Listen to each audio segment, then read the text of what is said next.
Welcome back to Spark with Ayya. Today we are going to learn spoken English part number 76. இன்று சுமார் 18 வாக்கியங்களை தமிழிலே அமைத்து அதனுடைய ஆங்கில மொழிபெயர்ப்பை இங்கு வழங்கவிருக்கிறேன். ஒவ்வொரு வாக்கியத்தையும் நான் வாசிக்கும் பொழுது நன்றாக கவனிக்குமாறு கேட்டுக்கொள்கிறேன். நான் தருகின்ற விளக்கங்களை நன்கு கவனிக்கவும். Listen all of you. அவரும் நானும் சென்னைக்கு சென்றோம். இங்கு அவரும் நானும் என்று வந்திருக்கிறது. அவர் சென்னைக்கு சென்றார் என்றால் he went to சென்னை. நான் சென்னைக்கு சென்றேன் என்றால் I went to சென்னை. அவரும் நானும் சென்னைக்கு சென்றோம் என்பதால் he and I and என்ற கன்ஜங்ஷன் இணைப்பு சொல் இடையிலே போட வேண்டும். he and I went to Chennai. இங்கே சென்றோம் என்பது past tense, ஆகவே went போட்டிருக்கோம். he and I went to Chennai. அவரும் நானும் சென்னைக்கு சென்றோம்.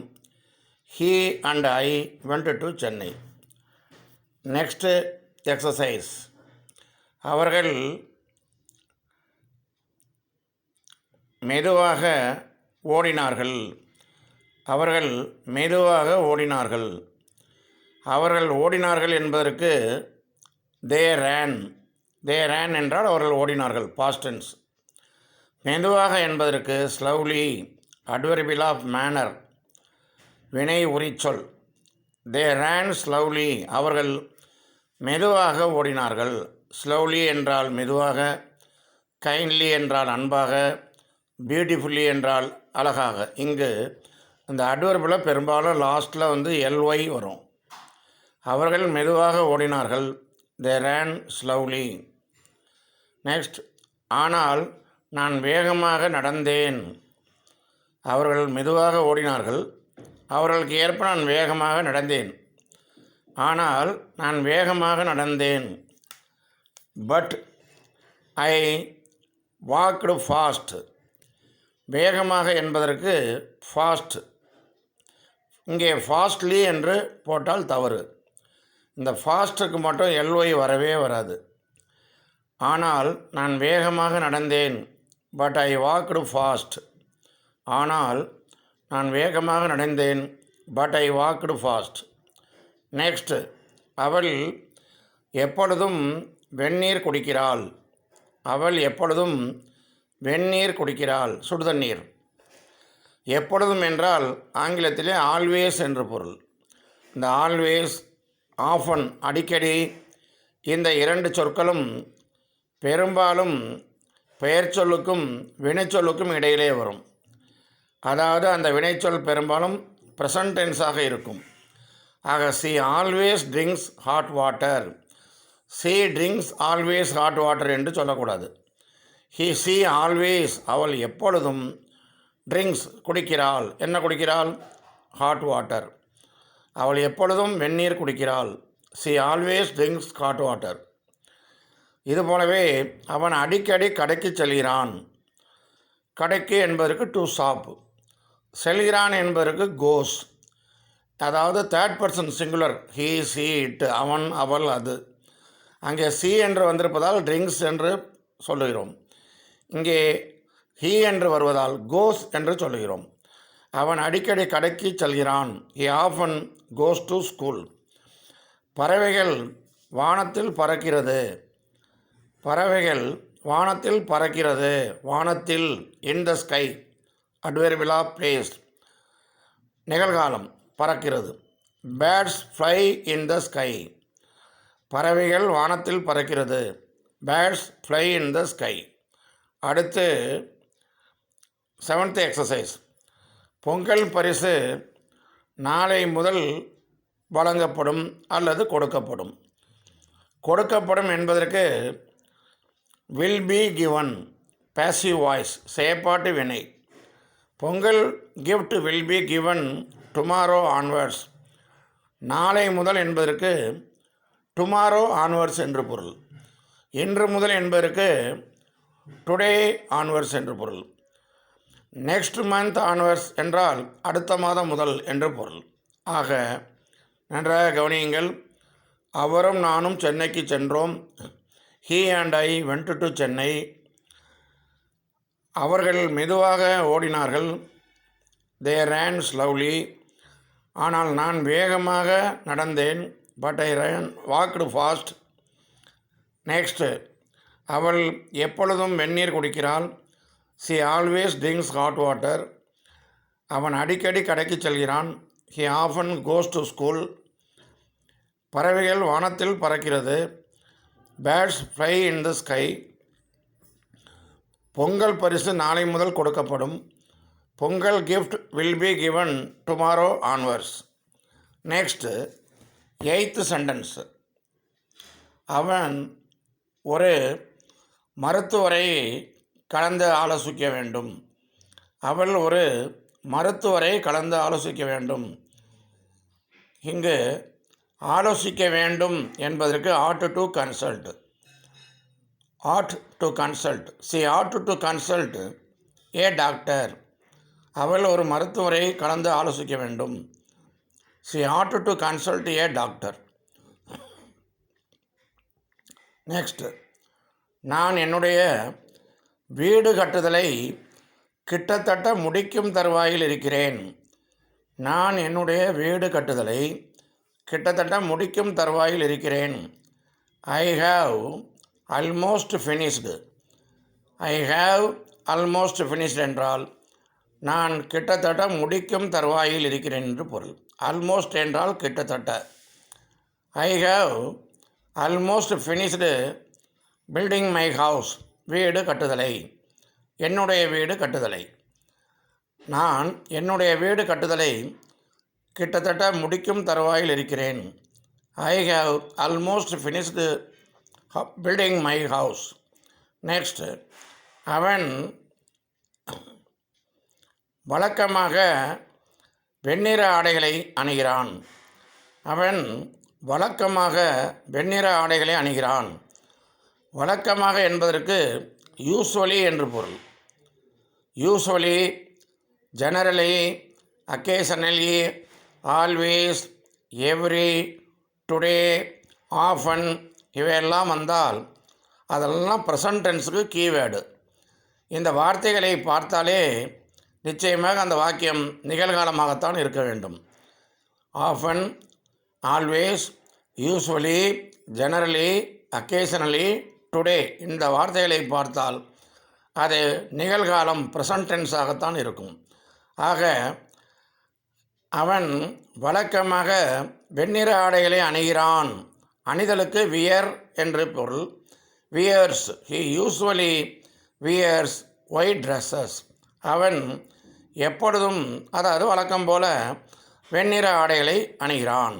நெக்ஸ்ட், ஜான் காஃபியை விட தேநீரை விரும்புகிறான். அதாவது காஃபிக்கு தேநீர் தேவலப்பா, காஃபி குடிக்கிறதுக்கு டீ குடிக்கிறது தேவலப்பா என்று சொல்லுகிறான். அவன் ஜான் காஃபிக்கு தேநீரை விரும்புகிறான் என்றால் காஃபியை விட தேநீரை அதிகமாக விரும்புகிறான். அதற்கு ஆங்கிலத்திலே John prefers tea to coffee. John prefers tea to coffee என்று சொல்ல வேண்டும். இங்கே டூ என்ற ப்ரிப்போசிஷனுக்கு பதிலாக தேன் போடுவது தவறு. நிறைய பேர் தேன் போடுறாங்க. தேன் தப்பு. ஜான் ப்ரிஃபர்ஸ் டீ தேன் காஃபி என்று சொல்லக்கூடாது. John prefers tea to coffee, இதுதான் சரியான ஆங்கில மொழியாக்கம். நான் அங்கு நடந்து செல்கிறேன். நடந்து சென்றேன். நான் அங்கு நடந்து சென்றேன். நடந்து செல்கிறேன் என்றால் ஐ கோ தேர் ஆன் ஃபுட். நடந்து சென்றேன் என்றால் I went there on foot. இது பாஸ்ட் டென்ஸ், சென்றேன். ஆக நான் அங்கு நடந்து சென்றேன். I went there on foot. நான் நடந்து அங்கு சென்றேன். ஆன் ஃபுட் என்றால் நடந்து என்று பொருள். இங்கே பை ஃபுட் என்று சொல்லக்கூடாது. இங்கே ஆன் என்பதற்கு பதிலாக பை என்ற ப்ரிப்போசிஷனை போட்டால் அது தவறு. மீண்டும் கவனிக்க, அவள் ஒரு மருத்துவரை கலந்து ஆலோசிக்க வேண்டும். she ought to consult a doctor. நான் என்னுடைய வீடு கட்டுதலை கிட்டத்தட்ட முடிக்கும் தருவாயில் இருக்கிறேன். I have almost finished building my house. அவன் வழக்கமாக வெண்ணிற ஆடைகளை அணிகிறான். he usually wears white dresses. அவன் காஃபிக்கு பதிலாக தேநீரை விரும்புகிறான். ஜான் காஃபிக்கு பதிலாக தேநீரை விரும்புகிறான். காஃபியை விட தேநீரை விரும்புகிறான். John prefers tea to coffee. இங்கே தேன் போடக்கூடாது. நான் அங்கு நடந்து சென்றேன். I went there on foot. இங்கே பை ஃபுட் என்று சொல்லக்கூடாது. Next 13th exercise. 13th exercise கவனிக்க. நான் சாப்பிட்டு கொண்டு இருப்பேன். நான் சாப்பிட்டு கொண்டு இருப்பேன். சாப்பிட்டு கொண்டு இருப்பேன் என்பதற்கு வில் பி என்று பொருள். ஐ வில் பி ஈட்டிங். சாப்பிட்டு கொண்டு என்பதற்கு ஈட்டிங் ப்ரெசன்ட் பார்ட்டிசிபிள். இருப்பேன் என்பது எதிர்காலம் என்பதால் இது future continuous tense. I will be நான் இருப்பேன் என்ன செய்து கொண்டு, நான் சாப்பிட்டு கொண்டு இருப்பேன். I will be eating. நான் சாப்பிட்டு கொண்டு இருப்பேன். I will be eating. By the time tomorrow I will be eating என்று சொல்லலாம். என் அப்பா கடைக்கு சென்று இருக்கிறார். கடைக்கு சென்று விட்டார், அங்கு இருக்கிறார். இப்பொழுது நடந்தது அது. என் அப்பா கடைக்கு சென்று இருக்கிறார். My father has gone to shop. To shop கடைக்கு. Has gone present perfect. My father has gone to shop. என்னுடைய அப்பா கடைக்கு சென்று இருக்கிறார். நான் ஆங்கிலம் கற்பதற்கு விரும்புகிறேன். நான் ஆங்கிலம் கற்பதற்கு விரும்புகிறேன். கற்பதற்கு இங்கே கூ வந்திருக்கிறது. கூ என்றால் to. I want to learn English. To learn என்றால் கற்பதற்கு. விரும்புகிறேன் want. I want to learn English. நான் ஆங்கிலம் கற்பதற்கு விரும்புகிறேன். I want to learn English. இங்கே கற்பதற்கு என்பதற்கு பதிலாக கற்றலை கற்றலை விரும்புகிறேன், அதாவது கற்றல் என்று சொன்னால் அதுபோது என்ன செய்ய வேண்டும் என்றால் ஐ வாண்ட் லேர்னிங் இங்கிலீஷ் என்று சொல்ல வேண்டும். ஐ வாண்ட் லேர்னிங் இங்கிலீஷ் என்றால் நான் ஆங்கிலம் கற்றலை விரும்புகிறேன். I want to learn English என்றால் நான் ஆங்கிலம் கற்பதற்கு விரும்புகிறேன். ஆக நான் ஆங்கிலம் கற்பதற்கு விரும்புகிறேன். I want to learn English. Next அநேகமாக. இந்த அநேகமாகங்கிறது ஃப்ரேஸ். ப்ரேபப்ளி, ப்ராபப்ளி. ப்ராபப்ளின்னா அநேகமாக. ப்ராபப்ளி என்று பொருள். அநேகமாக தாங்கள் இன்று அவரை பார்க்க இயலாது. நான் அவர் அவசியம் பார்க்கணுமா, இன்றைக்கி பார்க்க முடியுமா? 99% அவரை பார்க்க முடியாது, அவர் வரமாட்டார். ஆக அநேகமாக தாங்கள், அதாவது நீங்கள் இன்று அவரை பார்க்க முடியாது என்று பொருள். Probably you can't see him today. நீ அவர்களை பார்க்க முடியாது என்றைக்கு, இன்றைக்கு. ஆக அநேகமாக தாங்கள் இன்று அவரை பார்க்க முடியாது. Probably you can't see him today. Next உண்மையிலேயே. உண்மையிலேயே என்றால் இன்டீட் என்று பொருள். உண்மையிலேயே அவர் மிகச் சிறந்தவர். உண்மையிலேயே indeed he is very great. மிகப்பெரியவர், மிகச்சிறந்தவர், நல்ல சாதனையெல்லாம் செய்கிறாரு. நெக்ஸ்ட்டு ஒருவேளை. ஒருவேளை என்றால் இன்கேஸ். ஒருவேளை சிக்கல் ஏற்பட்டால், இன் கேஸ் ஆஃப் ட்ரபிள். ஒருவேளை சிக்கல் ஏற்பட்டால், in case of trouble, in case of difficult position. Call me, என்னை அழைக்கவும் என்று பொருள். நன்றி, வணக்கம்.